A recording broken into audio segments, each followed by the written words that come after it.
Hey, deep divers. Ready to dive into a Miss Universe puzzle? A puzzle? Yeah, a real head-scratcher. It's about Chelsea Manalo at the 2024 competition. Everyone thought she was a shoo-in, a total front-runner. Right. But then she doesn't even make the top 12. What happened? It's interesting, isn't it? Because if you look at the bigger picture, Chelsea's story actually kind of shows how pageantry is changing. How so? Well, she was praised for those preliminary rounds, like, the swimsuit and evening gown, but also for her advocacy work. Makes you think, doesn't it? Like maybe what audiences and even judges are looking for in a Miss Universe is shifting. Exactly. So, okay, before we jump into the why of it all, can you paint us a picture of what the competition was actually like? Sure. Miss Universe 2024, it was in Mexico City, right? And get this, a record-breaking 130 contestants. Whoa, 130. Fierce competition doesn't even begin to describe it. Oh, kidding. Our sources really stressed how tough it was this year. You have to wonder if just the sheer number of competitors played a part, Oh, absolutely. The first source points to that intensity as a major factor. Imagine trying to stand out with 129 other amazing women all wanting the same thing. Right. Okay, so super tough competition. Anything else in the mix? Well, the source suggests the judging criteria themselves, right? Right. Like, we don't know the exact scores, but it's totally possible others just barely beat her out in certain areas, even if she aced others. Can you break that down a bit? For those of us who aren't, Miss Universe judges ourselves. Of course. Think about it. The judges look at so many things across all those rounds. Swimsuit, it's about physical fitness, how you command the stage. Evening gown, that's elegance and poise. Then the interviews, that's all about smarts, being well-spoken, and your opinions. Ah, so even if Chelsea was phenomenal, say, in the interview, someone else could have edged her out with swimwear or evening gown. Exactly. And you can't forget the subjective parts, too. Like what? Stage presence, that connection with the judges, those things you can't really measure, they matter a lot, too. It's funny how those little things can tip the scales. Okay, speaking of perceptions, what was the fan reaction when Chelsea didn't make the top 12? The first source, it describes it as mixed emotions, disappointment, for sure. Lots of people were rooting for her. I bet. But also tons of support praising her grace, how she handled it all. That really seems to have struck a chord with people. Can we dig into that more? Absolutely. Chelsea, she put out this post on social media after the competition. Was really beautiful. She made it clear that the crown wasn't the whole point of her journey, that she wanted to use her platform for causes she believes in. Which is a message bigger than any pageant, right? Right. But the source mentioned some speculation too, yeah. Yeah, some folks trying to figure out what might have happened, breaking down her performance. And that leads us to our second source. They focus on all that online talk, specifically around the swimsuit round. Yeah, this is where it gets a little spicy. Well, the second source says her swimsuit portion, especially her walk, the passerella they call it, that became a target for a lot of online criticism. She's known for being elegant, but some felt she didn't have that energy, that command that you usually see from frontrunners. So it's this balance between elegance and owning the stage, especially in swimwear. Were the judges split on this, or were there specific critiques? It's a great question. It could be that judges have different tastes. Right. What's elegant to one might seem, too subdued to another. But the source, it does mention specific critiques about her passerella, so maybe it was also about the technical execution. Interesting. So we have this crazy competition, the judging mystery, and now the swimsuit controversy. But our second source also mentioned something unexpected that got people talking. Shoes. Oh, right. The shoes they all wore, designed by Jojo Breguys. Those became a whole debate online. Wait, so some people are blaming the shoes. Yeah, some fans think the shoes might have messed with her walk a bit. It's important to remember, though, Jojo Breguys, they're a big name in pageantry. They've been designing for Miss Universe contestants for years. So it's like a he said, she said online, some defending Chelsea, others critiquing her swimsuit. And then you have the Jojo Breguys fans backing up the designer, a total social media storm. Totally. It shows you how passionate people are about pageants. Every little detail gets scrutinized. But before we get lost in all the noise, it's important to remember that one round doesn't define anyone's full potential. Right. We've seen it before. Contestants who don't win go on to do amazing things. So even though this happened, Chelsea's story is definitely not over. This could be a stepping stone to something even bigger. Absolutely. Her grace under pressure, her dedication to advocacy, those things shine through no matter what. It feels like there's a bigger story here, something beyond the stage and the score. Exactly. And that's something we'll explore more when we come back. We'll be right back to talk more about Chelsea's journey and what it tells us about the future of pageantry. Stay tuned. So before we went to break, we were saying how Chelsea's story, it doesn't end with Miss Universe, right?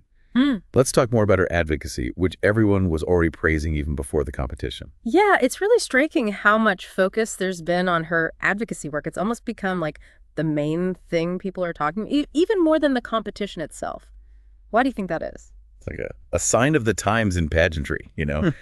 It's not enough to just be beautiful and poised anymore. People want more. They want to see substance, a commitment to actually making a difference. And Chelsea, she really represents that change, using her platform for things she's passionate about. I looked into some of the organizations she's been involved with, and one that really jumped out was her work with name of organization or cause. They're all about briefly describe the organization's mission and work, which is such a crucial issue these days. Oh, absolutely. Name of organization or cause, they're doing such important work. And for Chelsea to be a part of that, it says a lot about her. Do you have any specific examples of what she's done to support them? For sure. She's been super active online, using her social media to spread the word, encourage people to get involved. And she's also participated in describe specific actions Chelsea has taken to support the cause. So it's not just posting on Instagram. She's really getting her hands dirty. Yeah, you can tell it's not about publicity for her. She's genuinely trying to make things better. That's going to be inspiring to a lot of people. Actions speak louder than words, right? Exactly. It makes you think about pageantry differently. Like in the past, winning and just doing your Miss Universe duties, that was enough. But now there's this expectation that contestants are going to use their platform to actually change things, leave a mark that lasts. It's like pageantry evolving with society's values, right? People want role models who are not just beautiful and successful, but who also have a purpose, who use their influence for good. In that way, Chelsea's already won, no matter what happened at Miss Universe. That's such a good point. She's changing what it means to be a successful pageant contestant, showing that real impact isn't just about a crown. What do you think is next for her? Do you think she'll keep focusing on advocacy? Knowing her passion and seeing what she's already done. I think so. Yeah, she's built this platform, she's found her voice, and she clearly wants to make positive change. This whole experience, maybe it's even helped her figure out her path, opened up new opportunities for her to fight for the things she believes in. I think so too. Maybe she'll even start her own foundation or something, building on the work she's already doing. It's exciting to think about the possibilities. I completely agree. She's got the drive, the platform, and the heart to make a real difference. It'll be interesting to see how she uses this experience moving forward. So we've talked about the unexpected results, fan reactions, all the online controversies, and now about Chelsea's amazing advocacy work. I feel like we've covered a lot, don't you? Yeah, we've gone through a lot, looking at all sides of Chelsea's Miss Universe journey. What do you think is the biggest takeaway from all of this? I think for me, it's realizing that success isn't always straightforward. It's not just about reaching a specific goal, like winning a crown. Sometimes it's about handling challenges gracefully, speaking up for what you believe in, and inspiring people along the way. Couldn't have put it better myself.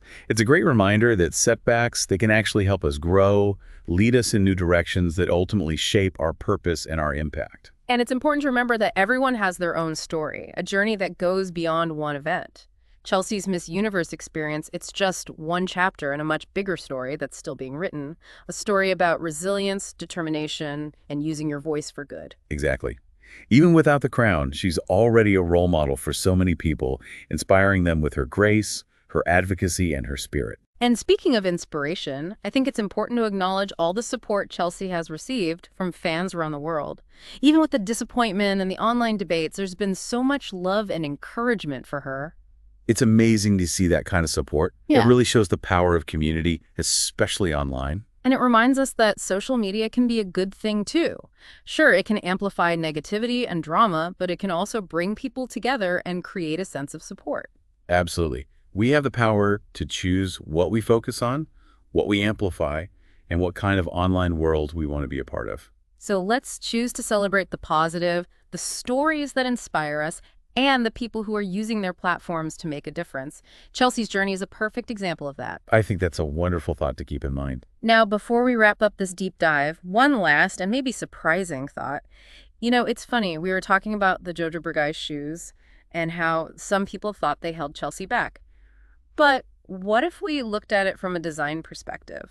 Oh, that's interesting.